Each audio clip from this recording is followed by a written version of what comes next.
ਮੈਂ ਬੜਾ ਮਾਣ ਮਹਿਸੂਸ ਕਰਦਾ ਕਿ ਇਹ ਇੱਕੋ ਇੱਕ ਦੇਸ਼ ਹੈਗਾ ਦੁਨੀਆ 'ਚ ਜਿੱਥੇ ਕਾਨੂੰਨ ਹੈਗਾ ਕਿ ਅਪ੍ਰੈਲ ਜਿਹੜਾ ਉਹ ਸਿੱਖਾਂ ਦਾ ਇਤਿਹਾਸਕ ਮਹੀਨਾ ਹੈ। ਇਸ ਵੇਲੇ ਸੈਂਟਰ ਦਾ ਡਰਾਅ ਆਇਆ ਸੀ, ਦਾ ਸਕੋਰ ਸਿਰਫ 75 ਸੀਗਾ ਕਿ ਉੱਦਾਂ ਦੇ ਕਦਮ ਹੋਰ ਵੀ ਚੁੱਕੇ ਜਾ ਸਕਦੇ ਆ ਸਰਕਾਰ ਵੱਲੋਂ। ਹਜੇ ਬਹੁਤ ਲੰਮਾ ਬਹੁਤ ਕੁਛ ਆਉਣਾ। ਇਸ ਵੇਲੇ ਸਾਡਾ ਜਿਹੜਾ ਜ਼ੋਰ ਆ ਸਪਾਂਸਰ ਐਪਲੀਕੇਸ਼ਨਾਂ ਤੇ ਲੱਗਿਆ ਹੋਇਆ। ਇਲੈਕਸ਼ਨ ਦੀ ਗੱਲ ਕੌਣ ਕਰ ਰਿਹਾ ਜੀ, ਕਦੇ ਜਸਟਿਨ ਟਰੂਡੋ ਉਹਨਾਂ ਨੂੰ ਇਲੈਕਸ਼ਨ ਦੀ ਗੱਲ ਕਰਦੇ ਸਾਡੀ ਸੁਣੀ। ਟੀਵੀ ਪੰਜਾਬ ਦੇਖਣ ਵਾਲੇ ਸਾਰੇ ਦਰਸ਼ਕਾਂ ਦਾ ਸਵਾਗਤ ਹੈ ਜੀ। ਅਪ੍ਰੈਲ ਮਹੀਨਾ ਸਿੱਖ ਇਤਿਹਾਸ ਵਿੱਚ ਖਾਸ ਤੌਰ ਤੇ ਯਾਦ ਕੀਤਾ ਜਾਂਦਾ ਹੈ ਕਿਉਂਕਿ ਇਸੇ ਮਹੀਨੇ 1699 ਵਿੱਚ ਖਾਲਸਾ ਪੰਥ ਦੀ ਸਥਾਪਨਾ ਹੋਈ ਸੀ ਔਰ ਦੁਨੀਆ ਭਰ ਦੇ ਵਿੱਚ ਜਿੱਥੇ ਵੀ ਸਿੱਖ ਵਸਦੇ ਨੇ, ਪੰਜਾਬੀ ਭਾਈਚਾਰਾ ਵਸਦਾ ਹੈ, ਉੱਥੇ ਇਸ ਮਹੀਨੇ ਵਿੱਚ ਜਦੋਂ ਵਿਸਾਖੀ ਮਨਾਈ ਜਾਂਦੀ ਹੈ ਤਾਂ ਬੜੀ ਸ਼ਰਧਾ ਨਾਲ, ਬੜੇ ਭਾਵਪੂਰਤਾ ਨਾਲ ਇਹ ਪੂਰਾ ਮਹੀਨਾ ਜਿਹੜਾ ਉਹ ਸੈਲੀਬ੍ਰੇਟ ਕੀਤਾ ਜਾਂਦਾ ਆ। ਔਰ ਜੇਕਰ ਕੈਨੇਡਾ ਦੀ ਗੱਲ ਕਰੀਏ ਤਾਂ ਕੈਨੇਡਾ ਵਿੱਚ ਵੱਡੀ ਗਿਣਤੀ ਵਿੱਚ ਭਾਈਚਾਰਾ ਵਸਦਾ ਹੈ ਅਤੇ ਇੱਥੇ ਖਾਸ ਤੌਰ 'ਤੇ ਅਪ੍ਰੈਲ ਨੂੰ ਜਿਹੜਾ ਵਾ ਸਿੱਖ ਹੈਰੀਟੇਜ ਮੰਥ ਵਜੋਂ ਮਨਾਇਆ ਜਾਂਦਾ ਆ। ਔਰ ਇਹਦੇ ਸੰਬੰਧੀ ਬਾਕਾਇਦਾ ਇੱਕ ਮਤਾ ਜਿਹੜਾ ਸੀ ਉਹ ਪਾਸ ਕੀਤਾ ਗਿਆ ਸੀ, ਕਾਨੂੰਨ ਬਣਾਇਆ ਗਿਆ ਸੀ ਪਾਰਲੀਮੈਂਟ ਦੇ ਵਿੱਚ। ਔਰ ਜਿਹੜੇ ਮੈਂਬਰ ਪਾਰਲੀਮੈਂਟ ਇਹ ਮਤਾ ਲੈ ਕੇ ਆਏ ਸੀ ਉਹ ਸਾਡੇ ਨਾਲ ਨੇ ਅੱਜ, ਕਿਉਂਕਿ ਸਿੱਖ ਹੈਰੀਟੇਜ ਮੰਥ ਜਿਹੜਾ ਹੁਣ ਸ਼ੁਰੂ ਹੋਣ ਵਾਲਾ ਆ। ਸੋ ਇਸ ਸੰਬੰਧੀ ਅਸੀਂ ਗੱਲਬਾਤ ਕਰਾਂਗੇ ਸੁਖ ਧਾਲੀਵਾਲ ਹੁਣਾਂ ਨਾਲ। 2017 ਦੇ ਵਿੱਚ ਇਹਨਾਂ ਨੇ ਇਹ ਉੱਦਮ ਸ਼ੁਰੂ ਕੀਤਾ ਸੀ ਤਾਂ 2019 ਵਿੱਚ ਇਹਨੂੰ ਬੂਰ ਪਿਆ ਸੀ। ਕਿਸ ਤਰੀਕੇ ਦਾ ਸਫ਼ਰ ਰਿਹਾ ਅਤੇ ਕੀ ਬਦਲਾਅ ਆਇਆ ਅਤੇ ਅੱਗੇ ਕੀ ਹੋ ਰਿਹਾ, ਉਹਨਾਂ ਸਾਰਿਆਂ ਸੰਬੰਧੀ ਚਰਚਾ ਕਰਾਂਗੇ। ਸੋ ਸਭ ਤੋਂ ਪਹਿਲਾਂ ਤਾਂ ਧਾਲੀਵਾਲ ਸਾਹਿਬ ਬਹੁਤ ਬਹੁਤ ਸਵਾਗਤ ਤੁਹਾਡਾ ਟੀਵੀ ਪੰਜਾਬ 'ਤੇ। ਧੰਨਵਾਦ ਮੇਰੇ ਵੱਲੋਂ ਤੁਹਾਨੂੰ ਔਰ ਟੀਵੀ ਪੰਜਾਬ ਦੇ ਸਮੂਹ ਦਰਸ਼ਕਾਂ ਨੂੰ ਸਿੱਖਾਂ ਦੇ ਇਤਿਹਾਸਕ ਮਹੀਨੇ ਅਪ੍ਰੈਲ ਦੀ ਬਹੁਤ ਬਹੁਤ ਮੁਬਾਰਕਬਾਦ ਹੋਵੇ ਜੀ। ਤੁਹਾਡਾ ਧੰਨਵਾਦ ਕਿ ਤੁਸੀਂ ਕਿ ਜਿਹੜਾ ਇੰਪੋਰਟੈਂਟ ਮਾਈਲਸਟੋਨ ਹੈਗਾ ਉਹਨੂੰ ਕਵਰ ਕਰਨ ਜਾ ਰਹੇ ਜੀ, ਜਿਸ ਤਰ੍ਹਾਂ ਦਾ ਜ਼ਿਕਰ ਕੀਤਾ ਕਿ 2017 ਦੇ ਵਿੱਚ ਇਨੀਸ਼ੀਏਟਿਵ ਸ਼ੁਰੂ ਕੀਤਾ ਗਿਆ ਸੀਗਾ, ਸੋ ਕਿਸ ਤਰੀਕੇ ਦਾ ਸਫ਼ਰ ਰਿਹਾ, ਪਹਿਲਾ ਵਿਚਾਰ ਕਿੱਥੋਂ ਆਇਆ ਅਤੇ ਕੋਈ ਮੁਸ਼ਕਲ ਆਈ ਜਾਂ ਕਿਸ ਤਰੀਕੇ ਦਾ ਸਫ਼ਰ ਹੈ ਇੱਥੋਂ ਇੱਥੇ ਤੱਕ ਪਹੁੰਚਣ ਲਈ? ਦੇਖੋ, ਜਿਹੜੇ ਇਤਿਹਾਸਕ ਮਹੀਨੇ ਨੂੰ ਜੇ ਮੋਸ਼ਨ ਲੈ ਕੇ ਆਉਣਾ ਤਾਂ ਬੜਾ ਸੌਖਾ ਹੈਗਾ, ਮਤਾ ਲਿਆਂਦਾ ਪਾਸ ਹੋ ਗਿਆ। ਪਰ ਇਹ ਸੀਗਾ ਕਿ ਮੇਰੀ ਇਹ ਸੋਚ ਸੀਗੀ ਵੀ ਇਹਨੂੰ ਜਿਹੜਾ ਹੈਗਾ ਉਹ ਕਾਨੂੰਨ ਬਣਾਇਆ ਜਾਵੇ ਕੈਨੇਡਾ ਦੇ ਵਿੱਚ। ਜੇ ਕਾਨੂੰਨ ਬਣਦਾ ਹੈਗਾ ਤਾਂ ਫਿਰ ਜਿਹੜਾ ਹੈਰੀਟੇਜ ਡਿਪਾਰਟਮੈਂਟ ਹੈਗਾ ਉਹਦੀ ਇੱਕ ਡਿਊਟੀ ਬਣ ਜਾਂਦੀ ਹੈ ਕਿ ਉਹਨਾਂ ਨੇ ਇਸ ਨੂੰ ਕਿਸ ਤਰੀਕੇ ਦੇ ਨਾਲ ਅੱਗੇ ਜਿਹੜਾ ਉਹ ਲੈ ਕੇ ਜਾਣਾ। ਕਿਉਂਕਿ ਜਦੋਂ ਦੇਖਦੇ ਹਾਂ ਆਪਾਂ ਕੈਨੇਡਾ ਦੇ ਵਿੱਚ 100 ਸਾਲ ਤੋਂ ਉੱਤੇ ਹੋ ਗਿਆ ਇੱਥੇ ਸਾਡੀ ਕਮਿਊਨਿਟੀ ਨੂੰ ਜੀ। ਉਹਨੇ ਨੇ ਬਹੁਤ ਵੱਡੀਆਂ ਮੱਲਾਂ ਮਾਰੀਆਂ, ਚਾਹੇ ਉਹ ਕੈਨੇਡਾ ਦੀ ਬਣਤਰ ਦੇ ਵਿੱਚ, ਚਾਹੇ ਰੇਲਵੇ ਲਾਈਨਾਂ ਵਿਛਾਉਣ ਦੀ ਗੱਲ ਕਰ ਲਓ, ਫੋਰੈਸਟਰੀ ਇੰਡਸਟਰੀ ਦੀ ਗੱਲ ਕਰ ਲਓ, ਤੁਸੀਂ ਹੋਰ ਅੱਜ ਦੇਖਦੇ ਹਾਂ ਪ੍ਰੋਫੈਸ਼ਨਲ ਖੇਤਰ ਦੇ ਵਿੱਚ ਜਾਂ ਕਿਸੇ ਵੀ ਖੇਤਰ ਦੇ ਵਿੱਚ ਜਾਣਾ, ਕਾਮੇ ਵੀ ਦੇਖ ਲਈਏ ਤਾਂ ਜਿਹੜੇ ਕਾਮੇ ਆ ਉਹਨਾਂ ਦੀ ਬੜੀ ਕੰਟਰੀਬਿਊਸ਼ਨ ਆ ਦੇਸ਼ ਨੂੰ। ਸੋ ਮੈਂ ਸੋਚਿਆ ਕਿ ਕਿਉਂ ਨਾ ਜਿਹੜਾ ਹੈਗਾ ਅਸੀਂ ਜਿਹੜਾ ਇਤਿਹਾਸਕ ਮਹੀਨਾ ਅਸੀਂ ਐਡੀ ਵੱਡੀ ਗਿਣਤੀ ਦੇ ਵਿੱਚ ਇਕੱਠੇ ਹੋ ਕੇ ਜਦੋਂ ਖਾਲਸਾ ਜੀ ਦਾ ਸਿਰਜਣਾ ਦਿਵਸ ਖਾਸ ਕਰਕੇ ਸਰੀ ਨਿਊਟਨ ਦੇ ਵਿੱਚ ਸਾਰਿਆਂ ਨਾਲੋਂ ਦੁਨੀਆ ਦੇ ਵਿੱਚ ਵੱਡਾ ਜਿਹੜਾ ਹੈਗਾ ਨਗਰ ਕੀਰਤਨ ਉਹ ਹੁੰਦਾ ਹੈਗਾ ਆਊਟਸਾਈਡ ਇੰਡੀਆ ਜੀ। ਸੋ ਉਹਨੂੰ ਜਿਹੜਾ ਸੀਗਾ ਮੱਦੇਨਜ਼ਰ ਰੱਖਦਿਆਂ ਮੈਂ ਇਹ ਬਿੱਲ ਜਿਹੜਾ ਸੀਗਾ ਉਹ ਲੈ ਕੇ ਆਂਦਾ ਜੀ। ਔਰ ਤੁਸੀਂ ਕਿਹਾ ਸੀ ਵੀ ਮੁਸ਼ਕਲਾਤਾਂ ਤਾਂ ਆਉਂਦੀਆਂ ਨੇ ਜੀ, ਪਰ ਉਹਦੇ ਵਿੱਚ ਮੈਂ ਕੀ ਕੀਤਾ ਸੀ, ਕਿਉਂਕਿ ਮੈਂ ਇਹਨੂੰ ਇੱਕ ਪੋਲੀਟੀਕਲ ਫੁੱਟਬਾਲ ਨਹੀਂ ਸੀ ਬਣਾਉਣਾ ਚਾਹੁੰਦਾ। ਮੈਂ ਇਹ ਚਾਹੁੰਦਾ ਸੀ ਕਿ ਕਾਨੂੰਨ ਬਣ ਜਾਵੇ ਪਰ ਜਲਦੀ ਤੋਂ ਜਲਦੀ ਬਣ ਜਾਏ। ਇਹ ਨਾ ਹੋਵੇ ਕਿ ਕਾਨੂੰਨ ਪੇਪਰਾਂ 'ਤੇ ਜਿਹੜਾ ਮੇਰਾ ਪ੍ਰੈਜੈਂਟ ਕੀਤਾ ਹੀ ਰਹਿ ਜਾਏ, ਨਾ ਬਣੇ। ਉਹਦੇ ਲਈ ਮੈਨੂੰ ਕੀ ਕਰਨਾ ਪਿਆ, ਉਹਦੇ ਲਈ ਮੈਨੂੰ ਅਪੋਜੀਸ਼ਨ ਪਾਰਟੀ ਜਾ ਕੇ ਉਹਨਾਂ ਦੇ ਨਾਲ ਗੱਲਬਾਤ ਕਰਨੀ ਪਈ ਕਿਉਂਕਿ ਉਹਨਾਂ ਦੀ ਜਿਹੜੀ ਸਪੋਰਟ ਆ ਮੈਨੂੰ ਹਾਸਲ ਕਰਨੀ ਪਈ। ਸੈਨੇਟ ਦੇ ਵਿੱਚ ਸੈਨੇਟਰ ਮਰਵਾਹ ਹੈਗੇ ਸੀਗੇ, ਉਹਨਾਂ ਨੇ ਇਹਨੂੰ ਸਪੋਰਟ ਕੀਤੀ, ਬਿੱਲ ਨੂੰ ਲੈ ਕੇ ਆਂਦਾ। ਔਰ ਸੈਨੇਟਰ ਤਾਨੁੱਲਾ ਜਾਨ ਜਿਹੜੇ ਆ ਕੰਜ਼ਰਵੇਟਿਵ ਪਾਰਟੀ ਦੇ ਜਿਹੜੇ ਸੈਨੇਟਰ ਉਹ ਇਹਦੇ 'ਤੇ ਕ੍ਰਿਟਿਕ ਸੀਗੇ, ਉਹਨਾਂ ਨੇ ਵੀ ਮੇਰੀ ਮਦਦ ਕੀਤੀ। ਸੋ ਇੱਥੋਂ ਜਿਹੜਾ ਸੀਗਾ ਉਹ ਕੀ ਹੋਇਆ ਕਿ ਬਿੱਲ ਜਿਹੜਾ ਹੈਗਾ ਸੀ ਉਹ ਸਮੇਂ ਮੁਤਾਬਕ ਜਦੋਂ ਚਾਹੀਦਾ ਸੀਗਾ ਉਦੋਂ ਇਹ ਪਾਸ ਹੋ ਗਿਆ। ਉਹਦੇ ਵਿੱਚ ਮੈਨੂੰ ਕਿਉਂਕਿ ਇੱਕ ਕਾਜ਼ ਚੰਗਾ ਸੀ ਜੀ, ਇੱਕ ਚੰਗਾ ਜਿਹੜਾ ਇਨੀਸ਼ੀਏਟਿਵ ਸੀਗਾ ਉਸ ਨੂੰ ਮੱਦੇਨਜ਼ਰ ਰੱਖਦਿਆਂ ਜਿਹੜੀ ਸੀਗੀ ਆਲ ਪਾਰਟੀ ਸਪੋਰਟ ਜਿਹੜੀ ਸੀ ਇਹਨੂੰ ਹਾਸਲ ਹੋਈ ਜੀ। ਇਹਦੇ ਵਿੱਚ ਇਹ ਆ ਕਿ ਹੁਣ ਜਿਵੇਂ ਤੁਸੀਂ ਦੱਸਿਆ ਕਿ ਕਾਨੂੰਨ ਬਣ ਗਿਆ, ਇਹ ਇੱਕ ਪਛਾਣ ਤਾਂ ਮਿਲਦੀ ਆ, ਪਰ ਜੇਕਰ ਇਹ ਕਾਨੂੰਨ ਬਣਿਆ ਤੇ ਇਹਦੇ ਭਾਈਚਾਰੇ ਨੂੰ ਕਿਸ ਤਰੀਕੇ ਨਾਲ ਸਿੱਧੇ ਤੌਰ 'ਤੇ ਅਸੀਂ ਫਾਇਦੇ ਗਿਣ ਸਕਦੇ ਹਾਂ, ਕੀ ਲਾਭ ਹੋ ਸਕਦਾ ਹੈ? ਦੇਖੋ, ਸਾਰਿਆਂ ਨਾਲੋਂ ਪਹਿਲਾਂ ਤਾਂ ਕੈਨੇਡਾ ਨੂੰ ਕੀ ਲਾਭ ਆ ਜੀ, ਠੀਕ ਹੈ ਨਾ, ਕੈਨੇਡੀਅਨਸ ਨੂੰ। ਕਿਉਂਕਿ ਜਦੋਂ ਅਸੀਂ ਕੈਨੇਡਾ ਨੂੰ ਦੇਖਦੇ ਹਾਂ, ਕੈਨੇਡਾ ਇੱਕ ਬੜਾ ਡਾਈਵਰਸ ਦੇਸ਼ ਹੈਗਾ ਜੀ।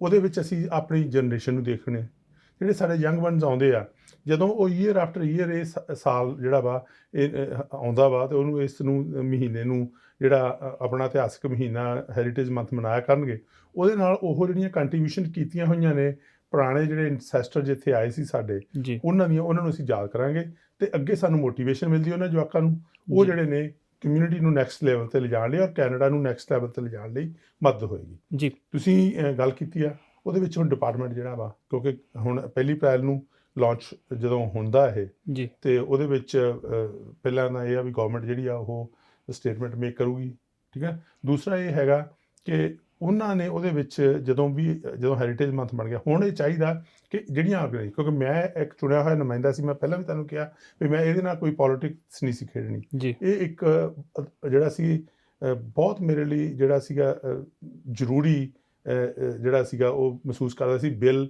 ਔਰ ਮੈਨੂੰ ਸੁਭਾਗ ਪ੍ਰਾਪਤ ਹੋਇਆ। ਮੈਂ ਬੜਾ ਮਾਣ ਮਹਿਸੂਸ ਕਰਦਾ ਕਿ ਇਹ ਇੱਕੋ ਹੀ ਇੱਕ ਦੇਸ਼ ਹੈਗਾ ਦੁਨੀਆ 'ਚ ਜਿੱਥੇ ਕਾਨੂੰਨ ਹੈਗਾ ਕਿ ਅਪ੍ਰੈਲ ਜਿਹੜਾ ਉਹ ਸਿੱਖਾਂ ਦਾ ਇਤਿਹਾਸਕ ਮਹੀਨਾ ਹੈਗਾ। ਜੀ ਸੋ ਉਹਦੇ ਵਿੱਚ ਜਿਹੜੀ ਮੈਂ ਟੇਕ ਪ੍ਰਾਈਡ ਕਰਦਾ, ਪਰ ਹੁਣ ਇਹਨੂੰ ਅਗਲੇ ਲੈਵਲ ਤੇ ਲੈ ਕੇ ਜਾਣ ਲਈ ਜਿਹੜੀਆਂ ਆਰਗੇਨਾਈਜੇਸ਼ਨਸ ਸਿੱਖ ਹੈਰੀਟੇਜ ਬਾਰੇ ਕੰਮ ਕਰਦੀਆਂ ਨੇ, ਬਹੁਤ ਸਾਰੀਆਂ ਆਰਗੇਨਾਈਜੇਸ਼ਨ ਕੈਨੇਡਾ 'ਚ ਹੈਗੀਆਂ, ਜੀ ਇਹ ਉਹਨਾਂ ਦਾ ਫਰਜ਼ ਬਣਦਾ ਕਿ ਉਹ ਹੁਣ ਪੋਲੀਟਿਕਸ ਤੋਂ ਪਰੇ ਹਟ ਕੇ, ਯਾਨੀ ਪਰਸਨਲ ਮਨੋਰਥ ਤੋਂ ਪਰੇ ਹਟ ਕੇ ਉਹ ਦੇਖਣਾ ਕਿ ਉਹ ਇਸ ਨੂੰ ਕਿਸ ਤਰੀਕੇ ਨਾਲ ਅਗਲੀ ਸਟੇਜ ਤੇ ਲੈ ਕੇ ਜਾ ਸਕਦੇ। ਜੀ ਜਿਵੇਂ ਤੁਸੀਂ ਗੱਲ ਕੀਤੀ ਹੈ, ਜੇਕਰ ਉਹ ਅੱਗੇ ਆਉਂਦੇ ਨੇ ਜਾਂ ਕੁਝ ਲੋਕ ਕਰ ਵੀ ਰਹੇ ਨੇ, ਕਿਉਂਕਿ ਕਈ ਥਾਵਾਂ ਤੇ ਸੂਬਿਆਂ ਦੇ ਪੱਧਰ ਤੇ ਵੀ ਮਨਾਇਆ ਜਾਂਦਾ ਆ, ਤਾਂ ਉਹ 'ਚ ਫੈਡਰਲ ਸਰਕਾਰ ਫਿਰ ਉਹਨਾਂ ਨੂੰ ਕੋਈ ਵਿੱਤੀ ਸਹਾਇਤਾ ਦਿੰਦੀ ਹੈ ਜਾਂ ਕਿਸ ਹੋਰ ਕਦਮ ਵੀ ਚੁੱਕੇ ਜਾਂਦੇ ਆ? ਬਿਲਕੁਲ, ਤੁਸੀਂ ਜਿਸ ਤਰ੍ਹਾਂ ਕਿਹਾ ਹੈਗਾ, ਕਿਉਂਕਿ ਜੋ ਗੌਰਮੈਂਟ ਨੇ ਜਿਹੜਾ ਹੈਗਾ ਉਹ ਆਪਣੇ ਜਿਹੜੀ ਮਾਇਆ ਹੈਗੀ ਆ ਉਹ ਪਾਸੇ ਰੱਖੀ ਆ।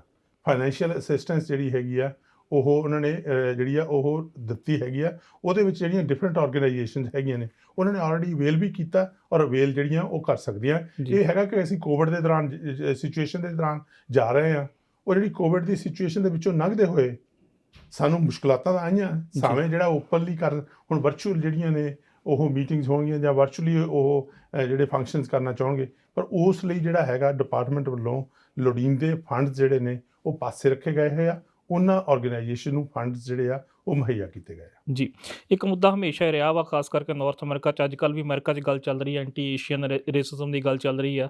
ਜਦੋਂ ਇੱਦਾਂ ਦੇ ਕਾਨੂੰਨ ਬਣਦੇ ਆ ਤਾਂ ਫਿਰ ਇੱਦਾਂ ਦੀ, ਕਿਉਂਕਿ ਅਮਰੀਕਾ ਦੀਆਂ ਘਟਨਾਵਾਂ ਦਾ ਇੱਥੇ ਅਸਰ ਕਈ ਵਾਰ ਦੇਖਿਆ ਜਾਂਦਾ ਪੈਂਦਾ, ਜੋ ਕਾਨੂੰਨ ਬਣਦੇ ਆ ਫਿਰ ਕਿੰਨੀ ਕੁ ਸਹਾਇਤਾ ਮਿਲਦੀ ਹੈ ਕਿ ਇੱਦਾਂ ਦੀਆਂ ਘਟਨਾਵਾਂ ਘੱਟੋ ਘੱਟ ਕੈਨੇਡਾ 'ਚ ਨਾ ਹੋਣ ਜਾਂ ਲੋਕਾਂ ਨੂੰ ਜਾਗਰੂਕ ਕੀਤਾ ਜਾਵੇ?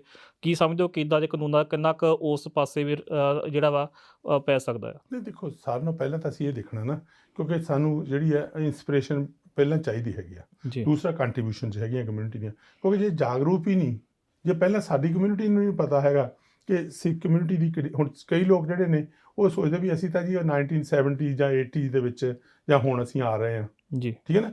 ਪਰ 1897 ਦੇ ਵਿੱਚ ਜਿਹੜਾ ਸੀਗਾ ਉਹ ਪਹਿਲਾ ਸਿੱਖ ਇੱਥੇ ਆਇਆ, ਜੀ ਠੀਕ ਹੈ ਨਾ। ਫਿਰ ਉਹ ਜਿਹੜਾ ਸੀ, ਚਾਹੇ ਉਹ ਵਰਲਡ ਵਾਰ 1 ਦੀ ਗੱਲ ਕਰ ਲਓ, ਚਾਹੇ ਵਰਲਡ ਵਾਰ 2 ਦੀ ਗੱਲ ਕਰ ਲਓ, ਉਹ ਕੈਨੇਡੀਅਨ ਫੋਰਸਿਸ ਦੇ ਵਿੱਚ ਉਹ ਲੜੇ, ਠੀਕ ਹੈ ਨਾ। ਰੇਲਵੇ ਲਾਈਨ ਵਿਛੀ ਉੱਥੇ ਜਿਹੜੀ ਆ, ਉੱਥੇ ਉਹਨਾਂ ਨੇ ਇਹ ਗੱਲ ਕੀਤੀ। ਫੋਰੈਸਟਰੀ ਇੰਡਸਟਰੀ ਤੁਸੀਂ ਦੇਖੋ, ਮੈਂ 100 ਸਾਲ ਪਿੱਛੇ 2 ਸਾਲ ਹੋਏ ਆ, ਜੀ ਮੈਂ ਪਾਲਦੀ ਪਿੰਡ ਹੈਗਾ ਵਾ ਬਸਿਆ ਹੋਇਆ ਜੀ ਇੱਥੇ ਨਨਾਮੋ ਦੇ ਕੋਲ। ਜੀ ਮੈਂ ਉੱਥੇ ਗਿਆ, ਉਹਨਾਂ ਨੇ 100 ਸਾਲਾ ਮਨਾਇਆ ਗੁਰਦੁਆਰਾ ਸਾਹਿਬ ਦਾ। ਜੀ ਤੁਸੀਂ ਦੇਖੋ 100 ਸਾਲ ਪਹਿਲਾਂ ਆ ਕੇ ਪਾਲਦੀ ਪਿੰਡ ਇੱਕ ਵਸਾ ਦੇਣਾ ਇੱਥੇ, ਜੀ ਰਾਈਟ। ਉਹ ਮਾਂ ਵਰਗੇ ਲੋਕਾਂ ਦੀ ਇੱਕ ਵਿਜ਼ਨ ਤਾਂ ਸੀ, ਕੰਟਰੀਬਿਊਸ਼ਨ ਸੀ, ਇੱਕ ਜੰਗਲ 'ਚ ਆ ਕੇ ਮੰਗਲ ਲਾਇਆ, ਲੋਕਾਂ ਨੂੰ ਉੱਥੇ ਨੌਕਰੀਆਂ ਦਿੱਤੀਆਂ, ਫੋਰੈਸਟਰੀ ਇੰਡਸਟਰੀ ਜਿਹੜੀ ਸੀਗੀ ਉਹਦੀ ਉਹ ਸੈੱਟ ਕੀਤੀ। ਸੋ ਜਦੋਂ ਇਹ ਸਾਰੀਆਂ ਚੀਜ਼ਾਂ ਵੇਖਦੇ ਹੈਗੇ ਆ ਜੀ ਤਾਂ ਇਹਦੇ ਨਾਲ ਜਿਹੜਾ ਹੈਗਾ ਉਹ ਦੁਨੀਆ ਜਾਗਰੂਕ ਹੁੰਦੀ ਆ, ਕੈਨੇਡੀਅਨ ਜਾਗਰੂਕ ਹੁੰਦੇ ਨੇ, ਸਾਡੇ ਬੱਚੇ ਜਿਹੜੇ ਆ ਉਹ ਜਾਗਰੂਕ ਹੁੰਦੇ ਕਿ ਇਹ ਸਿੱਖ ਜਿਹੜੇ ਆ ਇਹ ਅੱਜ ਕੱਲ੍ਹ ਹੀ ਨਹੀਂ ਕੈਨੇਡਾ 'ਚ ਆਏ, ਜੀ ਇਹ ਕੈਨੇਡਾ ਦੇ ਵਿੱਚ ਕੈਨੇਡਾ ਦੀ ਕਨਫੈਡਰੇਸ਼ਨ ਤੋਂ ਤਕਰੀਬਨ 30 ਸਾਲ ਬਾਅਦ ਹੀ ਜਿਹੜਾ ਸੀਗਾ ਉਹ ਅਸੀਂ ਇੱਥੇ ਜਿਹੜਾ ਸੀਗਾ ਇੱਥੇ ਦੇਸ਼ 'ਚ ਆਏ, ਔਰ ਜਿਹੜੀਆਂ ਪੋਜ਼ਿਟਿਵ ਕੰਟਰੀਬਿਊਸ਼ਨ ਜਿਹੜੀਆਂ ਸੀ ਉਹ ਉਹਨਾਂ ਨੇ ਮੇਕ ਕੀਤੀਆਂ। ਜੀ ਹਾਲਾਂਕਿ ਇਹ ਬਹੁਤੀ ਗੱਲ ਹੈ ਜਿਹੜੀ ਪ੍ਰੋਵਿੰਸ ਦੇ ਲੈਵਲ ਤੇ ਹੁੰਦੀ ਹੈ। ਪਿਛਲੇ ਇਲੈਕਸ਼ਨ 'ਚ ਵੀ ਗੱਲ ਹੋਈ ਸੀ ਕਿ ਸਿਲੇਬਸ ਦੇ ਵਿੱਚ ਵੱਧ ਤੋਂ ਵੱਧ ਪੜ੍ਹਾਇਆ ਜਾਣਾ ਚਾਹੀਦਾ ਵਾ, ਖਾਸ ਕਰਕੇ ਜਿਨ੍ਹਾਂ ਵੀ ਕਮਿਊਨਿਟੀਜ਼ ਦਾ ਯੋਗਦਾਨ ਆ, ਚਾਹੇ ਚਾਈਨੀਜ਼ ਦੀ ਗੱਲ ਕਰ ਲਈਏ, ਚਾਹੇ ਇੰਡੀਅਨ ਪੰਜਾਬੀ ਦੀ ਗੱਲ ਕਰ ਲਈਏ।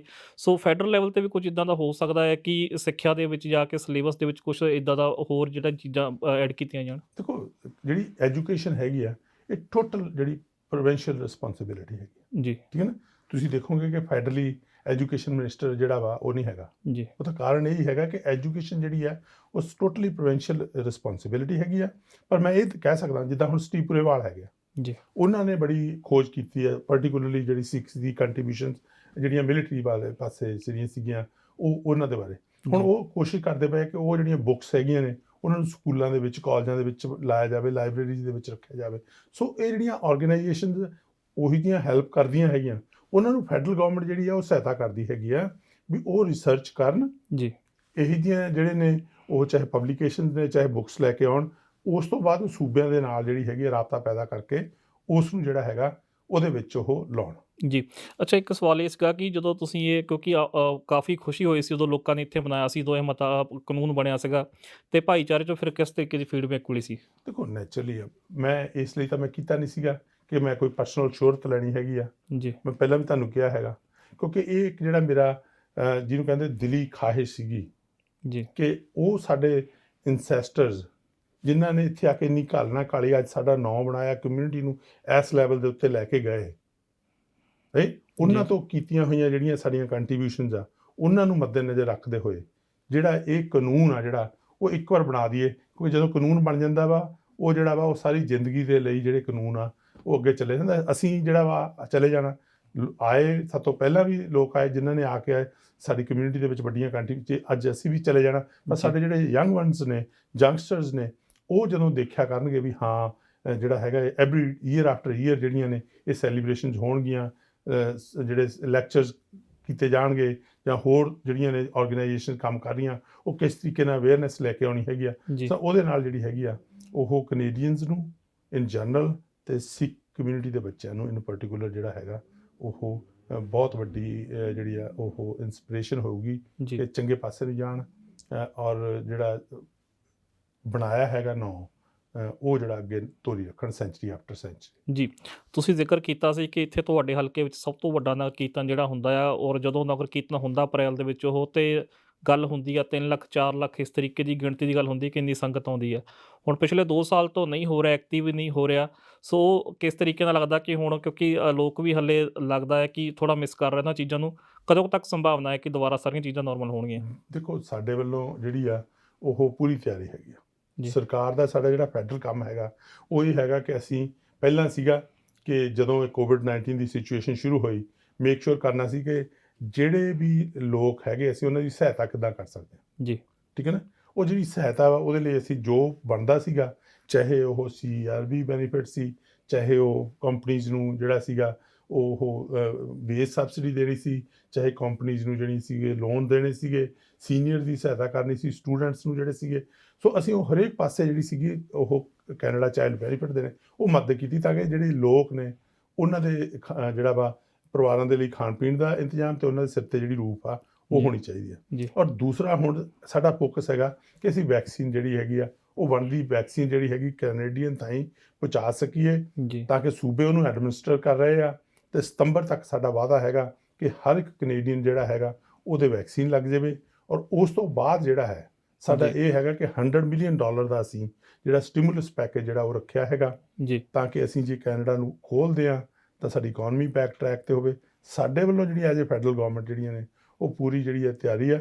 ਪਰ ਜਦੋਂ ਮੈਡੀਕਲ ਪ੍ਰੋਫੈਸ਼ਨਲਸ, ਕਿਉਂਕਿ ਅਸੀਂ ਚੱਲਦੇ ਹੈਗੇ ਚਾਹੇ ਉਹ ਸੂਬੇ ਨੇ ਚਾਹੇ ਉਹ ਫੈਡਰਲ ਨੇ, ਸੂਬਿਆਂ ਦੇ ਹੈਲਥ ਆਫਿਸਰ ਜਿਹੜੇ ਨੇ ਚੀਫ ਹੈਲਥ ਆਫਿਸਰ ਜਾਂ ਜਿਹੜਾ ਫੈਡਰਲ ਚੀਫ ਹੈਲਥ ਆਫਿਸਰ ਹੈਗਾ, ਜਦੋਂ ਉਹ ਇੰਸਟਰਕਸ਼ਨਾਂ ਦੇਣਗੇ ਉਸ ਮੁਤਾਬਕ ਹੀ ਜਿਹੜਾ ਹੈਗਾ ਕੈਨੇਡਾ ਉਹ ਖੁੱਲ੍ਹ ਜੂ। ਪਰ ਮਿਸ ਜ਼ਰੂਰ ਕਰਦੇ ਹਾਂ ਅਸੀਂ ਨਗਰ ਕੀਰਤਨ, ਕਿਉਂਕਿ ਪਰਟੀਕੂਲਰਲੀ ਮੇਰੀ ਤਾਂ ਇਹੀ ਹੈ ਹੀ ਨੇਚਰ ਇਹ ਆ ਕਿ ਮੈਂ ਤਾਂ ਲੋਕਾਂ ਦੇ ਵਿੱਚ ਜਾ ਕੇ ਉਹਨਾਂ ਨੂੰ ਮਿਲਣਾ ਜਿਹੜਾ ਉਹ ਪਸੰਦ ਕਰਦਾ। ਦਿਸ ਵਾਜ਼ ਅਨਦਰ ਵੇ ਕਿ ਜਿੱਥੇ ਅਸੀਂ ਇੱਕ ਤਾਂ ਆਪਦਾ ਇਤਿਹਾਸਕ ਮਹੀਨਾ ਧੂਮਧਾਮ ਨਾਲ ਸੈਲੀਬ੍ਰੇਟ ਕਰਨਾ ਸੀ, ਖਾਲਸਾ ਜੀ ਦਾ ਸਿਰਜਣਾ ਦਿਵਸ ਜਿਹੜਾ ਸੀਗਾ, ਵਿਸਾਖੀ ਦਾ ਸ਼ੁਭ ਦਿਹਾੜਾ ਜਿਹੜਾ ਉਹ ਮਨਾਉਣਾ ਸੀ, ਪਰ ਨਾਲ ਦੀ ਨਾਲ ਜਿਹੜਾ ਹੁੰਦਾ ਕਿ ਸਾਡੀ ਜਿਹੜੀ ਆ ਅਸੀਂ ਇੱਕ ਦੂਜੇ ਦੇ ਨਾਲ ਜਿਹੜਾ ਹੈਗਾ ਉਹ ਆ ਕੇ ਜਦੋਂ ਸੈਲੀਬ੍ਰੇਟ ਕਰਦੇ ਹਾਂ, ਕਿਉਂਕਿ ਤੁਸੀਂ ਦੇਖਿਆ ਇਕੱਲਾ ਉੱਥੇ ਇਹ ਨਹੀਂ ਰਹਿੰਦਾ ਕਿ ਇਕੱਲੇ ਸਿੱਖ ਹੀ ਹੁੰਦੇ ਨੇ, it's A very diverse community ਹੁੰਦੀ। ਇੰਨੇ ਬਿਜ਼ਨਸਿਸ ਨੇ ਜਿਹੜੇ ਆ ਕੇ ਉੱਥੇ ਲੰਗਰ ਲਾਉਂਦੇ ਨੇ, ਜਿਹੜੀਆਂ ਨੇ ਕਿਉਂਕਿ ਇਹ ਚੀਜ਼ ਸ਼ੋਅ ਕਰਦੀ ਹੈਗੀ ਆ ਕਿ ਸਪਿਰਿਟ ਆਫ ਕਮਿਊਨਿਟੀ ਜਿਹੜੀ ਹੈਗੀ ਆ, ਠੀਕ ਹੈ ਨਾ, ਉਹ ਉੱਥੋਂ ਆਉਂਦੀ। ਇਕੱਲਾ ਉਹਦਾ ਇਹ ਨਹੀਂ ਵੀ ਉਹਦੀ ਇੱਕ ਜਿਹੜੀ ਆ ਉਹ ਸਿਗਨੀਫੀਕੈਂਸ ਜਿਹੜੀ ਹੈਗੀ ਆ ਉਹ ਨਾ ਮਾਤਰ, ਉਹ ਬਹੁਤ ਵੱਡੀ ਸਿਗਨੀਫੀਕੈਂਸ ਉਹਦੀ ਹੈਗੀ, ਕਿਉਂਕਿ ਇੱਕ ਜਿਹੜੀ ਸੈਂਸ ਆਫ ਕਮਿਊਨਿਟੀ ਲੈ ਕੇ ਆਉਣਾ ਔਰ ਦੂਸਰਾ ਇਹ ਸ਼ੋਅ ਕਰਨਾ ਕਿ ਇਸ ਦਿਨ ਦੇ ਉੱਤੇ ਕਿੰਨੇ ਉਤਸ਼ਾਹਤ ਨੇ ਬਿਜ਼ਨਸ ਲੋਕ ਜਿਹੜੇ ਨੇ ਐਡੀ ਵੱਡੀ ਗਿਣਤੀ ਦੇ ਵਿੱਚ ਜਿਹੜੇ ਨੇ। ਔਰ ਮੇਰੇ ਖਿਆਲ ਨਾਲ ਇੱਕ ਹੋਰ ਖੂਬਸੂਰਤ ਚੀਜ਼ ਹੁੰਦੀ ਹੈ ਕਿ ਫਸਟ ਨੇਸ਼ਨ ਵਾਲੇ ਆ ਕੇ ਸ਼ੁਰੂਆਤ ਦੇ ਵਿੱਚ ਅਰਦਾਸ ਕਰਦੇ, ਉਸ ਤੋਂ ਬਾਅਦ ਫਿਰ ਨਗਰ ਕੀਰਤਨ ਸ਼ੁਰੂ ਹੁੰਦਾ ਹੈ। ਦੇਖੋ ਬਿਲਕੁਲ ਸਹੀ ਆ। ਦੇਖੋ ਅੱਜ ਅਸੀਂ ਕਹਿੰਦੇ ਹਾਂ ਸਾਡੇ ਇੰਡੀਜੀਨਸ ਪੀਪਲ ਦੀ ਇਹ ਜਿਹੜੀ ਹੈਗੀ ਆ ਉਹ ਲੈਂਡ ਹੈਗੀ ਆ, ਠੀਕ ਹੈ ਨਾ, ਉਹਨਾਂ ਦੀ ਟੈਰੀਟਰੀ ਜਿਹੜੀਆਂ ਅਨਸੀਟਡ ਟੈਰੀਟਰੀ ਦੇ ਉੱਤੇ ਅਸੀਂ ਜਿਹੜੇ ਆ ਉਹ ਬੈਠੇ ਹੈਗੇ ਆ, ਠੀਕ ਹੈ ਨਾ, ਉਹ ਅਸਲੀ ਲੋਕ ਸੀਗੇ। ਅਤੇ ਸਾਨੂੰ ਇਮੀਗ੍ਰੈਂਟਸ ਨੂੰ ਉਹਨਾਂ ਨੇ ਸਮੇਂ ਮੁਤਾਬਕ, ਚਾਹੇ ਉਹ ਪਹਿਲਾਂ ਯੂਰਪ ਤੋਂ ਆਏ ਜਾਂ ਫਿਰ ਹੋਰ ਦੇਸ਼ਾਂ ਤੋਂ, ਹੁਣ ਅੱਜ ਸਾਊਥ ਏਸ਼ੀਆ ਤੋਂ ਵੱਡੀ ਗਿਣਤੀ 'ਚ ਆ ਰਹੇ, ਐਟਲੀਸਟ ਉਹਨਾਂ ਨੇ ਸਾਨੂੰ ਇੱਥੇ ਜਿਹੜਾ ਸੀ ਮੌਕਾ ਦਿੱਤਾ। ਅਤੇ ਜੇ ਉਹ ਆ ਕੇ ਇਸ ਨੂੰ ਅਰਦਾਸ ਕਰਦੇ ਹੈਗੇ ਜਾਂ ਆਪਣੀ ਰਿਲੀਜੀਅਸ ਸੈਰੇਮਨੀ ਪਰਫੋਰਮ ਕਰਦੇ ਹੈਗੇ ਆ, ਅਤੇ ਮੈਂ ਸੋਚਦਾ ਇੱਕ ਬਹੁਤ ਵਧੀਆ ਕਦਮ ਆ, ਕਿਉਂਕਿ ਅੱਜ ਜਿਹੜਾ ਹੈਗਾ ਉਹ ਭਾਈਚਾਰਾ ਇਹ ਵੀ ਐਕਨੋਲੇਜ ਕਰਦਾ ਕਿ ਇੰਡੀਜਨਸ ਪੀਪਲ ਜਿਹੜੇ ਹੈਗੇ ਨੇ ਉਹਨਾਂ ਦੀ ਜਿਹੜੀ ਸਾਡੇ ਪ੍ਰਤੀ ਜਿਹੜਾ ਉਹਨਾਂ ਦਾ ਦਿਲ ਰੱਖਣਾ, ਜੀ ਉਹਨਾਂ ਦੀ ਜਿਹੜੀ ਆ, ਜੇ ਅਸੀਂ ਹੁਣ ਕਹਿੰਦੇ ਨਾ ਵੀ ਰੀਕਨਸੀਲੀਏਸ਼ਨ ਲੈ ਕੇ ਆਉਣੀ, ਜੀ ਤਾਂ ਉਹਦੇ ਵਿੱਚ ਇਹ ਵੀ ਪਾਰਟ ਆਫ ਦੀ ਐਫਰਟਸ ਹੈਗੀਆਂ ਨਾ, ਜੀ ਕਿਉਂਕਿ ਵੀ ਬ੍ਰਿੰਗ ਕਮਿਊਨਿਟੀਜ਼ ਟੁਗੇਦਰ। ਜੀ ਸੋ ਜਦੋਂ ਇਹੋ ਜਿਹੇ ਇਵੈਂਟ ਜਿਹੜੇ ਕਰਦੇ ਹੈਗੇ ਆ, ਉਹ ਕਮਿਊਨਿਟੀਜ਼ ਨੂੰ ਇਕੱਠੇ ਲੈ ਕੇ ਆਉਂਦੇ ਆ, ਜੀ ਇਹ ਜਿਹੜਾ ਹੈਗਾ ਸ਼ਲਾਘਾਯੋਗ ਕਦਮ ਹੁੰਦਾ। ਤੁਸੀਂ ਵੈਕਸੀਨ ਦਾ ਜ਼ਿਕਰ ਕੀਤਾ, ਖਾਸ ਕਰਕੇ ਐਸਟਰਾਜੈਨੇਕਾ ਵੈਕਸੀਨ ਦੇ ਜਿਹੜੇ ਹੁਣ ਇਸ਼ੂਸ ਆਏ ਸੀਗੇ ਵਿੱਚ, ਹੁਣ ਕਿਉਂਕਿ ਪਹਿਲਾਂ ਤਾਂ ਕੈਨੇਡਾ ਵੱਲੋਂ ਵੀ ਜਿਹੜਾ ਸੀਗਾ, ਪਰ ਹੁਣ ਮੇਰੇ ਖਿਆਲ ਨਾਲ 1-2 ਦਿਨ ਤੋਂ ਕੀਤਾ ਗਿਆ ਕਿ ਅੰਡਰ 55 ਨਹੀਂ। ਸੋ ਲੋਕਾਂ ਨੂੰ ਲੱਗ ਰਿਹਾ ਕਿ ਸ਼ਾਇਦ ਇਹ ਜਿਹੜੀ ਵੈਕਸੀਨ ਰੋਲ ਆਊਟ ਹੋ ਰਹੀ ਹੈ ਉਹ 'ਚ ਥੋੜ੍ਹਾ ਇਫੈਕਟ ਹੋ ਸਕਦਾ, ਕਿਤੇ ਕੰਮ ਲੇਟ ਨਾ ਹੋ ਜਾਵੇ, ਕਿਉਂਕਿ ਆਪਾਂ ਪਹਿਲੇ ਗੱਲ ਕੀਤੀ ਕਿ ਲੋਕ ਮਿਸ ਕਰ ਰਹੇ ਕਾਫੀ। ਇਹ ਬਿਲਕੁਲ ਲੇਟ ਹੋਣ ਵਾਲੀ ਗੱਲ ਨਹੀਂ ਜੀ ਠੀਕ ਹੈ ਨਾ, ਕਿਉਂਕਿ ਜਦੋਂ ਅਸੀਂ ਦੇਖਦੇ ਹੈਗੇ ਆ ਆਪਣੀ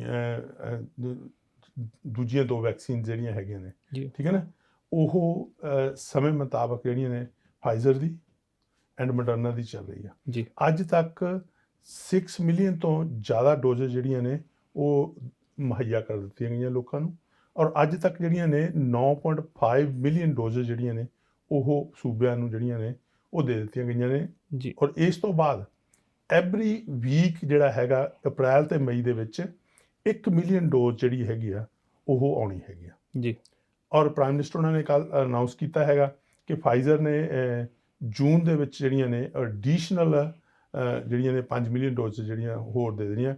ਲੋਨ ਜਿਹੜੀਆਂ ਜੂਨ ਦੇ ਵਿੱਚ ਹੀ 9.6 ਮਿਲੀਅਨ ਡੋਜ਼ ਜਿਹੜੀਆਂ ਹੋਣਗੀਆਂ।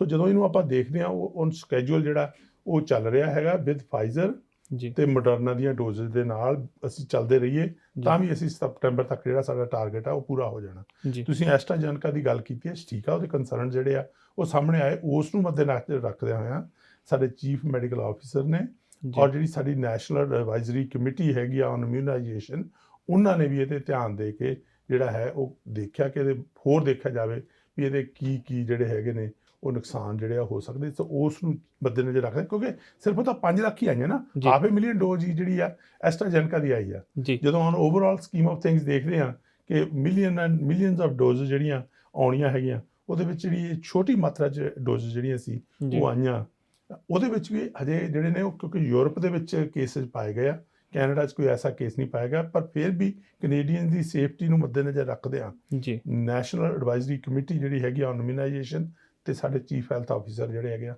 ਉਹਨਾਂ ਨੇ ਹਾਰਟ ਕਰਤਾ। ਔਰ ਅਸੀਂ ਜਿਹੜਾ ਦੇਖਣਾ ਚਾਹੁੰਦੇ ਹੈਗੇ ਆ ਵੀ ਇਹਦੇ ਸਟੱਡੀਜ਼ ਕਰਕੇ ਵੀ ਕੀ ਸਾਈਡ ਇਫੈਕਟ ਜਿਹੜੇ ਨੇ ਇਹਦੇ ਹੋ ਜੀ, ਸਕਦੇ ਆ। ਮਤਲਬ ਕਿ ਕੈਨੇਡਾ ਜ਼ਿਆਦਾ ਫਾਈਜ਼ਰ ਤੇ ਮੋਡਰਨਾ ਵੈਕਸੀਨ ਹੀ ਜ਼ਿਆਦਾ ਜਿਹੜੀ ਰੋਲ ਆਊਟ ਹੋਊਗੀ। ਬਿਲਕੁਲ ਸਹੀ ਹੈਗਾ, ਜੀ ਕਿਉਂਕਿ ਅਸੀਂ ਮੇਕ ਸ਼ੋਰ ਕਰਨਾ ਕਿ ਜਿਹੜੀ ਵੀ ਵੈਕਸੀਨ ਆ ਰਹੀ ਆ ਉਹ ਕੈਨੇਡੀਅਨਸ ਦੇ ਲਈ ਸੇਫ ਹੋਵੇ। ਕੈਨੇਡੀਅਨ ਜਿਹੜੇ ਆ ਉਹਨਾਂ ਦੀ ਸੇਫਟੀ ਸਾਡੇ ਲਈ ਜਿਹੜੀ ਆ ਉਹ ਅਟਮੋਸਟ ਪ੍ਰਾਇੋਰਟੀ ਹੈਗੀ ਆ। ਜੀ ਉਸ ਨੂੰ ਮੱਦੇਨਜ਼ਰ ਰੱਖਦੇ ਆ ਇਸ ਵੇਲੇ ਜਿਹੜੀ ਹੈਗੀ ਆ, ਮੈਂ ਤੁਹਾਨੂੰ ਜਿਸ ਤਰ੍ਹਾਂ ਦੱਸਿਆ ਪਹਿਲਾਂ ਜੀ ਕਿ ਅੱਜ ਤੱਕ 9.5 ਮਿਲੀਅਨ ਡੋਜ਼ਸ ਅੱਜ ਤੱਕ ਜਿਹੜੀਆਂ ਨੇ ਉਹ ਆ ਚੁੱਕੀਆਂ। ਇਸ ਤੋਂ ਬਾਅਦ ਫਿਰ ਮੈਂ ਤੁਹਾਨੂੰ ਇੱਕ ਵਾਰ ਤੁਹਾਡੇ ਦਰਸ਼ਕਾਂ ਨੂੰ ਦੱਸ ਦਵਾਂ ਤਾਂ ਕਿ ਕਈ ਵਾਰ ਘਬਰਾ ਜਾਂਦੇ ਨੇ, ਜੀ ਪਰ ਜਿਹੜੀਆਂ 1 ਮਿਲੀਅਨ ਡੋਜ਼ ਐਵਰੀ ਵੀਕ ਜਿਹੜੀ ਆ ਉਹ ਆਉਣੀ ਹੈਗੀ ਆ ਅਪ੍ਰੈਲ ਤੇ ਮਈ ਦੇ ਵਿੱਚ। ਜੀ ਜੂਨ ਦੇ ਵਿੱਚ ਫਾਈਜ਼ਰ ਨੇ ਅਲੋਨ ਜਿਹੜੀਆਂ ਉਹ 5 ਮਿਲੀਅਨ ਡੋਜ਼ ਜਿਹੜੀਆਂ ਐਡਵਾਂਸ ਕਰ ਦੇਣੀਆਂ, ਜਿਹਦੇ ਨੇ ਕੱਲੀਆਂ ਜੂਨ ਦੇ ਵਿੱਚ ਜਿਹੜੀਆਂ ਹੋਣਗੀਆਂ ਉਹ 9.6 ਮਿਲੀਅਨ ਡੋਜ਼ ਉਸ ਮਹੀਨੇ ਦੇ ਵਿੱਚ ਹੀ ਆ ਜਾਣੀਆਂ ਹੈਗੀਆਂ। ਸੋ ਇਸ ਚੀਜ਼ ਨੂੰ, ਸਾਰੀ ਚੀਜ਼ ਨੂੰ ਮੱਦੇਨਜ਼ਰ ਰੱਖਦਿਆਂ ਹੋਇਆਂ ਜਿਹੜਾ ਸਾਡਾ ਲਾਉਣ ਦਾ ਸਕੈਜੂਲ ਹੈਗਾ, ਜਿਹੜਾ ਅਸੀਂ ਕਿਹਾ ਹੈਗਾ ਲੋਕਾਂ ਨੂੰ ਵੀ ਸਤੰਬਰ ਦੇ ਐਂਡ ਤੋਂ ਪਹਿਲਾਂ ਹਰ ਇੱਕ ਕੈਨੇਡੀਅਨ ਜਿਹੜਾ ਚਾਹੂਗਾ ਉਹਨੂੰ ਵੈਕਸੀਨ ਮਿਲਣੀ ਚਾਹੀਦੀ ਆ, ਉਹਨਾਂ ਨੂੰ ਜਿਹੜੀ ਆ ਉਹ ਵੈਕਸੀਨ ਮੁਹੱਈਆ ਕਰਾਈ ਜਾਊਗੀ। ਜੀ, ਇਹਦੇ ਨਾਲ ਇੱਕ ਮੁੱਦਾ ਜਿਹੜਾ ਇਮੀਗ੍ਰੇਸ਼ਨ ਦਾ ਵੀ, ਕਿਉਂਕਿ ਹਾਲਾਂਕਿ ਇਹ ਤਾਂ ਹੈ ਕਿ ਸਰਕਾਰ ਨੇ ਮਦਦ ਕੀਤੀ ਆ, ਸਰਵ ਵਰਗੀਆਂ ਸਕੀਮਾਂ ਚੱਲੀਆਂ, ਪਰ ਜਿਹੜੇ ਇਮੀਗ੍ਰੈਂਟਸ ਇੱਥੇ ਖਾਸ ਕਰਕੇ ਜਿਹੜੇ ਲੈਂਗੁਏਜ ਦੀ ਪ੍ਰੋਬਲਮ ਕਰਕੇ ਜਿਹੜੇ ਸਟੇਟਸ ਨਹੀਂ ਹਾਸਲ ਕਰ ਸਕੇ PR ਦਾ, ਉਹਨਾਂ ਵੱਲੋਂ ਵੀ ਇੱਕ ਇੱਥੇ ਜਿਹੜੀ ਉਹ ਤੁਸੀਂ ਸੁਣਿਆ ਹੋਣਾ, ਤੁਹਾਡੇ ਕੋਲ ਵੀ ਆਏ ਹੋਣੇ ਆ ਕਿ ਉਹਨਾਂ ਨੇ ਇੱਕ ਮੁਹਿੰਮ ਚਲਾਈ ਹੋਈ ਹੈ ਕਿ ਸਰਕਾਰ ਸਾਡੀ ਮਦਦ ਕਰੇ। ਅਤੇ ਉਹ ਪਿਛਲੇ ਦਿਨ ਜਿਹੜਾ ਇੱਕ ਐਕਸਪ੍ਰੈਸ ਐਂਟਰੀ ਦਾ ਡਰਾਅ ਆਇਆ ਸੀ, ਇਹਦਾ ਸਕੋਰ ਸਿਰਫ 75 ਸੀਗਾ, ਅਤੇ ਉਹ ਹੁਣ ਹੋਰ ਉਮੀਦ ਕਰ ਰਹੇ ਲੋਕ ਕਿ ਉਦੋਂ ਬਾਅਦ 'ਚ ਇੱਕ ਡਰਾਅ ਆਇਆ, ਉਹਦੇ ਨੋਰਮਲੀ ਪੁਆਇੰਟਸ ਜਿੱਦਾਂ ਪਹਿਲਾਂ ਆਉਂਦੇ ਹੁੰਦੇ ਸੀਗੇ, ਕਿ ਉੱਦਾਂ ਦੇ ਕਦਮ ਹੋਰ ਵੀ ਚੁੱਕੇ ਜਾ ਸਕਦੇ ਆ ਸਰਕਾਰ ਵੱਲੋਂ। ਦੇਖੋ, PR ਐਲੀਅਟ ਟਰੂਡੋ ਜਿਹੜੇ ਸੀ, ਜਦੋਂ ਆਪਾਂ ਇਮੀਗ੍ਰੇਸ਼ਨ ਦੀ ਵੱਡੀ ਮਾਤਰਾ 'ਚ ਗੱਲ ਕਰਦੇ ਹਾਂ, ਜੇ ਕੋਈ ਐਡਾ ਵੱਡਾ ਡਰਾ ਜਾਂ ਐਡੀ ਵੱਡੀ ਗਿਣਤੀ 'ਚ ਕੋਈ ਲੈ ਕੇ ਆਇਆ ਤਾਂ ਉਹ PR ਐਲੀਅਟ ਟਰੂਡੋ ਉਹਨਾਂ ਨੇ ਜਿਹੜੀ ਸੀ 1970 ਦੇ ਵਿੱਚ ਕੈਨੇਡਾ ਖੋਲ੍ਹਿਆ ਸੀ ਜੀ। ਪਰ ਆਹ ਜਿਹੜਾ 27,232 ਐਪਲੀਕੇਸ਼ਨਾਂ ਇੱਕ ਦਿਨ 'ਚ ਹੀ ਐਕਸੈਪਟ ਕਰ ਲੈਣੀਆਂ ਜੀ, ਰਾਈਟ, ਉਹਦੇ ਵਿੱਚ ਜਿਹੜਾ 28 ਸਾਲ ਤੋਂ ਥੱਲੇ ਦੀ ਉਮਰ ਦਾ ਜਾਂ 30 ਸਾਲ ਤੋਂ ਥੱਲੇ ਦੀ ਉਮਰ ਦਾ ਉਹ ਜਿਹਨੇ ਵੀ ਉਹ ਐਪਲੀਕੇਸ਼ਨ ਲਾਈ ਸੀ ਜੀ, ਉਹ ਸਾਰੇ ਐਕਸੈਪਟ ਹੋ ਗਏ ਜੀ, ਕੋਈ ਰਿਹਾ ਤਾਂ ਨਹੀਂ ਉਹਦੇ ਵਿੱਚ ਜੀ। ਉਹ ਕੀ ਸੀਗਾ, ਉਹ ਇਹੀ ਕਾਰਨ ਸੀਗਾ ਕਿਉਂਕਿ ਇੱਕ ਤਾਂ ਸਾਡੀ ਕਮੇਟੀ ਬੈਠੀ ਹੈ ਇਸ ਵੇਲੇ, ਮੈਂ ਉਹ ਜਿਹੜੀ ਇਮੀਗ੍ਰੇਸ਼ਨ ਐਂਡ ਸਿਟੀਜ਼ਨਸ਼ਿਪ ਕਮੇਟੀ ਤੇ ਹੈਗਾ, ਉਹ ਕਮੇਟੀ ਸਟੱਡੀ ਕਰ ਰਹੀ ਆ ਵੀ ਇਮੀਗ੍ਰੇਸ਼ਨ ਡਿਪਾਰਟਮੈਂਟ ਕੀ ਚੇਂਜਸ ਲਿਆਵੇ ਤਾਂ ਕਿ ਅਸੀਂ ਜਿਹੜਾ ਹੈਗਾ, ਚਾਹੇ ਉਹ ਸਟੂਡੈਂਟਸ ਦੀਆਂ ਐਪਲੀਕੇਸ਼ਨਸ ਨੇ, ਚਾਹੇ ਉਹ ਗ੍ਰੈਂਡ ਪੇਰੈਂਟਸ ਦੀਆਂ ਹੈਗੀਆਂ, ਚਾਹੇ ਉਹ ਸਪਾਊਸਲ ਐਪਲੀਕੇਸ਼ਨ ਹੈਗੀਆਂ, ਚਾਹੇ ਉਹ ਜਿਹੜੇ ਟੈਂਪਰੇਰੀ ਫੋਰਨ ਵਰਕਰਸ ਹੈਗੇ ਆ, ਚਾਹੇ ਉਹ ਹਾਂਗਕਾਂਗ ਦੀ ਸਿਚੁਏਸ਼ਨ ਆ ਉਹਦੇ ਵਿੱਚ ਫਸੇ ਲੋਕ ਹੈਗੇ ਆ।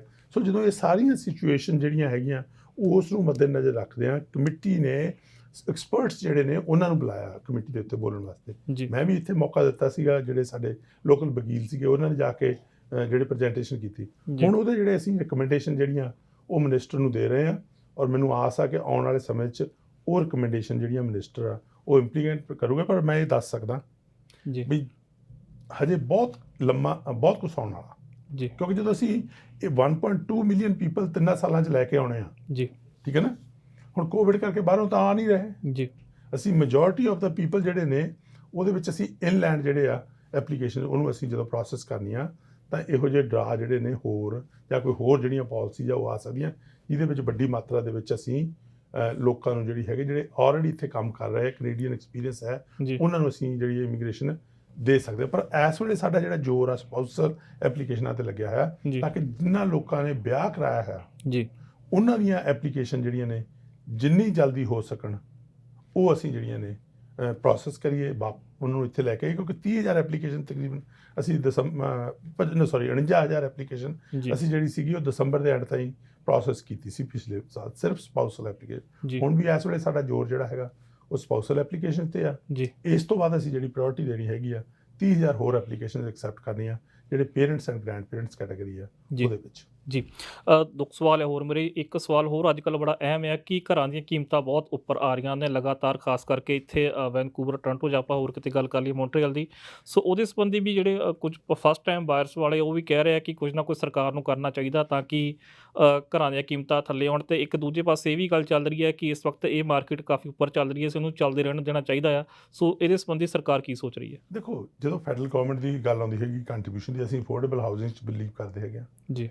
Billions and billions of dollar invest ਕਰ ਰਹੇ ਹੈਗੇ ਆ ਵੀ ਅਫੋਰਡੇਬਲ ਹਾਊਸਿੰਗ ਜਿਹੜੀ ਆ ਉਹ ਕ੍ਰੀਏਟ ਕੀਤੀ ਜਾਵੇ ਸੂਬਿਆਂ ਦੇ ਨਾਲ ਔਰ ਲੋਕਲ ਕਮਿਊਨਿਟੀਜ਼ ਦੇ ਨਾਲ ਰਲ ਕੇ ਜੀ। ਹੁਣੇ ਜਿਹੜਾ ਇੱਕ ਪ੍ਰੋਜੈਕਟ ਸੀਗਾ ਅਸੀਂ ਸਿਟੀ ਆਫ ਸਰੀ ਨੂੰ ਦਿੱਤਾ, ਫਾਰ ਐਗਜ਼ਾਮਪਲ ਸਿਟੀ ਆਫ ਸਰੀ ਨੂੰ ਉਹਨਾਂ ਨੇ ਅਸੀਂ ਕਿਹਾ ਵੀ $26 ਮਿਲੀਅਨ ਤੁਹਾਨੂੰ ਅੱਜ ਦਿੰਦੇ ਆ, ਤੁਸੀਂ ਸਾਡੇ ਕੋਲ ਪ੍ਰੋਜੈਕਟ, ਉਹਨਾਂ ਨੇ ਪ੍ਰੋਜੈਕਟ ਲਿਆਂਦਾ, ਚੁਟਕੀ ਦੇ ਨਾਲ ਹੀ ਅਪਰੂਵਲ ਹੋਈ, ਪ੍ਰੋਜੈਕਟ ਆਲਰੇਡੀ ਸ਼ੁਰੂ ਹੋ ਗਿਆ। ਇਹ ਹੈਗੇ ਵੱਡੀ ਮਾਤਰਾ ਦੇ ਵਿੱਚ ਅਸੀਂ ਜਿਹੜੀ ਅਫੋਰਡੇਬਲ ਹਾਊਸਿੰਗ। ਤੁਸੀਂ ਗੱਲ ਕੀਤੀ ਜੇ ਇੰਡੀਵਿਜੂਅਲ ਲੋਕ ਵੀ ਸਹਾਇਤਾ ਲੈਣੀ ਚਾਹੁੰਦੇ ਆ ਉਹਦੇ ਵਿੱਚ, ਜੇ ਤੁਸੀਂ 8 ਲੱਖ ਦਾ, ਕਿਉਂਕਿ ਪਹਿਲਾਂ ਅਸੀਂ ਕੀਤਾ ਸੀ ਵੀ ਜੇ 5 ਲੱਖ ਦਾ ਘਰ ਖਰੀਦਦੇ ਹੋ ਤਾਂ 10% ਜਿਹੜਾ ਗੌਰਮੈਂਟ ਜਿਹੜੀ ਆ CHMC ਦੇ ਥਰੂ ਮਿਲੂਗਾ ਜੀ।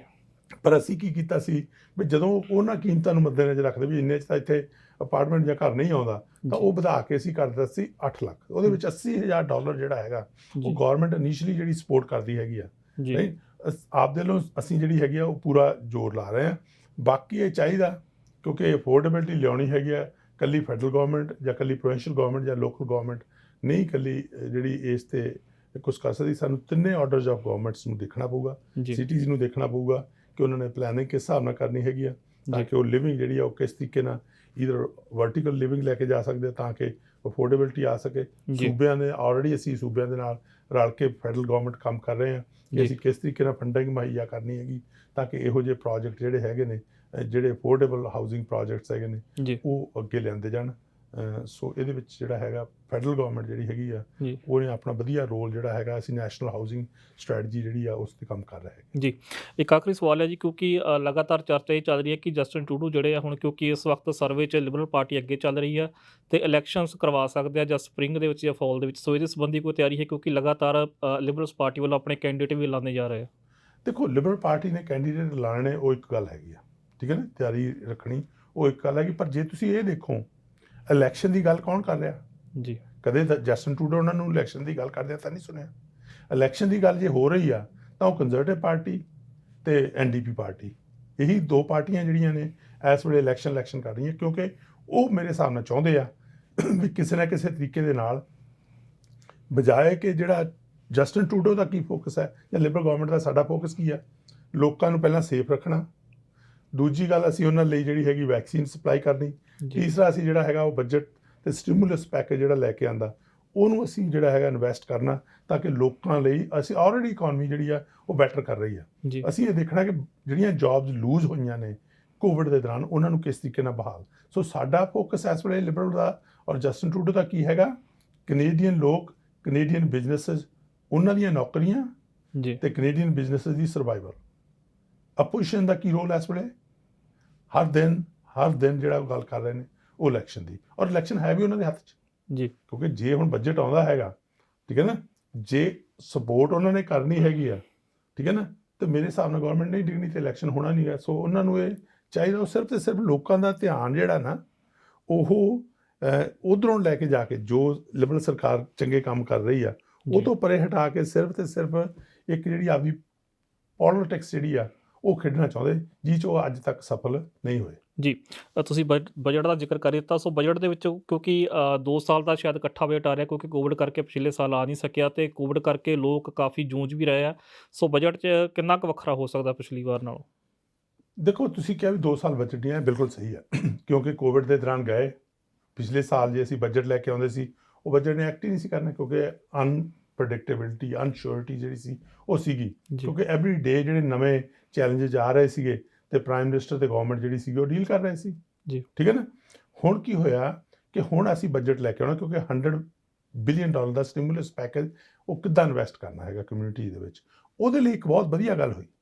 ਤੁਸੀਂ ਦੇਖੋ ਕ੍ਰਿਸਟੀਆ ਫਰੀਲੈਂਡ ਨੇ ਇੰਨੀ ਵੱਡੀ ਗਿਣਤੀ ਦੇ ਵਿੱਚ ਜਿਹੜੀਆਂ ਨੇ ਆਨਲਾਈਨ ਜਾ ਕੇ ਵਰਚੁਅਲ ਮੀਟਿੰਗ ਜਿਹੜੀਆਂ ਨੇ ਉਹ ਕੀਤੀਆਂ, ਚਾਹੇ ਉਹ ਬੋਰਡ ਆਫ ਟ੍ਰੇਡ ਸੀਗੇ, ਚਾਹੇ ਸਰੀ ਬੋਰਡ ਆਫ ਟ੍ਰੇਡ ਦੀ ਗੱਲ ਕਰ ਲਓ, ਔਰ ਸਾਊਥ ਏਸ਼ੀਅਨ ਬਿਜ਼ਨਸ ਐਸੋਸੀਏਸ਼ਨ ਦੀ ਗੱਲ ਕਰ ਲਈਏ, ਬਿਜ਼ਨਸ ਦੇ ਨਾਲ ਜਿਹੜੇ ਹੋਰ ਸਟੇਕ ਹੋਲਡਰਸ ਨੇ, ਆਮ ਲੋਕਾਂ ਦੇ ਨਾਲ ਉਹ ਜਿਹੜੇ ਨੇ ਉਹਨਾਂ ਦੀ ਇਨਪੁਟ ਲਈ ਹੈ, ਤਾਂ ਕਿ ਜਿਹੜਾ ਬਜਟ ਹੈਗਾ ਉਹ ਇੱਕ ਲੋਕਾਂ ਦਾ ਵੱਲੋਂ ਬਣਾਇਆ ਹੋਇਆ ਬਜਟ ਹੋਵੇ, ਤਾਂ ਕਿ ਲੋਕਾਂ ਦੇ ਲਈ ਉਹ ਬਜਟ ਬਣਾ ਰਹੇ ਆ ਔਰ ਲੋਕ ਹੀ ਜਿਹੜੇ ਨੇ ਕੈਨੇਡੀਅਨ ਲੋਕ ਤੇ ਬਿਜ਼ਨਸ ਜੀ ਉਹ 'ਚ ਇਨਪੁਟ ਕਰਨ। ਸੋ ਇਹ ਜਿਹੜਾ ਹੈਗਾ ਉਹ ਵੱਡੀ ਗਿਣਤੀ ਦੇ ਵਿੱਚ ਜਿਹੜੀਆਂ ਵਰਚੁਅਲ ਮੀਟਿੰਗਸ ਕਰਕੇ ਜਿਹੜਾ ਡਿਪਟੀ ਪ੍ਰਾਈਮ ਮਿਨਿਸਟਰ ਤੇ ਸਾਡੇ ਫਾਈਨੈਂਸ ਮਿਨਿਸਟਰ ਕ੍ਰਿਸਟੀਆ ਫਰੀਲੈਂਡ ਨੇ ਜਿਹੜੇ ਆ ਉਹਨਾਂ ਨੇ ਇੱਕ ਕਦਮ ਚੁੱਕਿਆ, ਤੇ ਜਿਹੜਾ ਬਜਟ ਆਉਣਾ ਹੈਗਾ ਮੈਨੂੰ ਲੱਗਦਾ ਕਿ ਇਹ ਲੋਕਾਂ ਦਾ ਔਰ ਲੋਕ ਪ੍ਰਿਆ ਔਰ ਲੋਕਾਂ ਦੇ ਚੰਗੇ ਲਈ, ਬਿਜ਼ਨਸ ਦੇ ਚੰਗੇ ਲਈ, ਕੈਨੇਡਾ ਦੀ ਜਿਹੜੀ ਇਕਨੋਮਿਕ ਰਿਕਵਰੀ ਲਈ ਇੱਕ ਵਧੀਆ ਬਜਟ ਜਿਹੜਾ ਉਹ ਸਾਹਮਣੇ ਲੈ ਕੇ ਆਵਾਂਗੇ।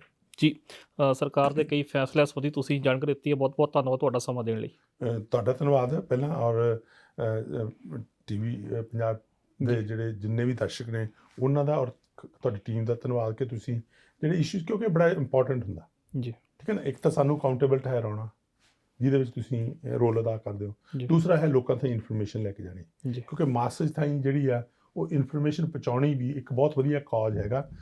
ਇਹ ਜਿਹੜੀ ਸਿਚੁਏਸ਼ਨ ਦੇ ਦੌਰਾਨ, ਕੋਵਿਡ ਦੇ ਦੌਰਾਨ ਜਿਹੜਾ ਤੁਸੀਂ ਔਰ ਤੁਹਾਡੀ ਟੀਮ ਨੇ ਕੰਮ ਕੀਤਾ, ਮੈਂ ਉਹਦੀ ਸ਼ਲਾਘਾ ਕਰਦਾ, ਤੁਹਾਡਾ ਧੰਨਵਾਦ ਕਰਦਾ। ਫਿਰ ਇੱਕ ਵਾਰ ਮੇਰੇ ਵੱਲੋਂ ਤੁਹਾਨੂੰ ਔਰ ਸਾਰੇ ਤੁਹਾਡੇ ਜਿਹੜੇ ਦਰਸ਼ਕ ਇਸ ਵੇਲੇ ਦੇਖ ਰਹੇ ਆ ਉਹਨਾਂ ਨੂੰ ਸਿੱਖਾਂ ਦੇ ਇਤਿਹਾਸਕ ਮਹੀਨੇ ਦੀ, April ਸਿੱਖਾਂ ਦਾ ਹੈਰੀਟੇਜ ਮੰਥ ਆ, ਉਹਦੀ ਮੈਂ ਬਹੁਤ ਬਹੁਤ ਮੁਬਾਰਕਬਾਦ ਦਿੰਦਾ, ਔਰ ਮੈਂ ਮਾਣ ਮਹਿਸੂਸ ਕਰਦਾ ਕਿ ਇਸ ਭਾਗ ਜਿਹੜਾ ਸੀਗਾ ਕਾਨੂੰਨ ਬਣਾਉਣ ਦਾ ਕੈਨੇਡਾ 'ਚ ਉਹ ਮੈਨੂੰ ਪ੍ਰਾਪਤ ਹੋਇਆ। ਜੀ ਬਹੁਤ ਬਹੁਤ ਧੰਨਵਾਦ। ਮਿਹਰਬਾਨੀ। ਸੋ ਇਹ ਸੀ ਸਾਡੇ ਨਾਲ ਸੁਖ ਧਾਲੀਵਾਲ ਹੋਣੀ, ਕਿਉਂਕਿ ਸਿੱਖ ਹੈਰੀਟੇਜ ਮੰਥ ਸ਼ੁਰੂ ਹੋ ਰਿਹਾ ਸੀ, ਇਸ ਕਰਕੇ ਇਹਨਾਂ ਨਾਲ ਗੱਲਬਾਤ ਕੀਤੀ, ਕਿਉਂਕਿ ਇਹਨਾਂ ਦੇ ਜਿਹੜਾ ਦੁਆਰਾ ਸੀ ਉਹ ਮਤਾ ਲਿਆਂਦਾ ਗਿਆ ਅਤੇ ਬਾਅਦ 'ਚ ਕਾਨੂੰਨ ਦਾ ਰੂਪ ਧਾਰਨ ਕੀਤਾ। ਸੋ ਇਸ ਤਰੀਕੇ ਦੀਆਂ ਹੋਰ ਵੀ ਜਾਣਕਾਰੀ ਭਰਪੂਰ ਲਗਾਤਾਰ ਅਸੀਂ ਇੰਟਰਵਿਊਜ਼ ਤੁਹਾਡੇ ਸਾਹਮਣੇ ਪੇਸ਼ ਕਰਦੇ ਰਹਾਂਗੇ। ਤੁਸੀਂ ਦੇਖਦੇ ਰਹੋ TV ਪੰਜਾਬ। ਸਤਿ ਸ਼੍ਰੀ ਅਕਾਲ ਜੀ, ਮੈਂ ਨਿਰਮਲ ਮਾਨ ਪੂਰਾ ਟੈਕਸ ਸੈਟਲਮੈਂਟ ਤੋਂ। ਇਹ ਤੁਸੀਂ ਵੀਡੀਓ ਦੇਖ ਰਹੇ ਸੀ TV ਪੰਜਾਬ ਦੇ ਉੱਤੇ। ਇਹੋ ਜਿਹੇ ਹੋਰ ਜਾਣਕਾਰੀ ਭਰਪੂਰ ਵੀਡੀਓ ਦੇਖਣ ਵਾਸਤੇ TV ਪੰਜਾਬ ਦੇ ਚੈਨਲ ਨੂੰ ਸਬਸਕ੍ਰਾਈਬ ਕਰੋ ਤੇ ਨਾਲ ਹੇਠ ਦਿੱਤੇ ਹੋਏ ਬੈਲ ਆਈਕਨ ਦੇ ਬਟਨ ਦਬਾਓ। ਸਤਿ ਸ਼੍ਰੀ ਅਕਾਲ।